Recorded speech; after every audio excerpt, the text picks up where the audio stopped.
ওয়ালাইকুম আসসালাম ওয়া রাহমাতুল্লাহ। ভালো আছেন? সুবিধা নেই আমাদের কাছে। আপনি কেমন আছেন? আলহামদুলিল্লাহ, আমি ভালো আছি। সেহেতু দেশের কথা কি মনে করে এখন? কি কথা?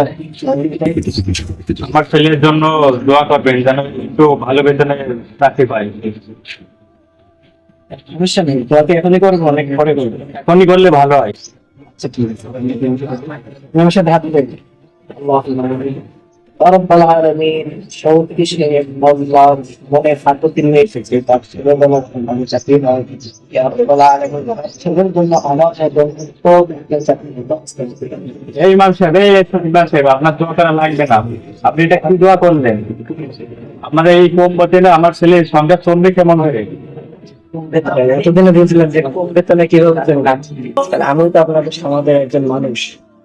তো আপনারা যখন সরকার থেকে আমাকে 3,000 টাকা 5,000 টাকা বেতন দেন, একটু চিন্তা করে দেখেন তো আমার সংসারটা কিভাবে চলে। আপনি তো ঠিকই বলেছেন, এটা তো কখনো চিন্তা করে দেখিনি। আপনার সামনের মাস থেকে আপনার বেতন ডাবল করে দেবো। আপনাদের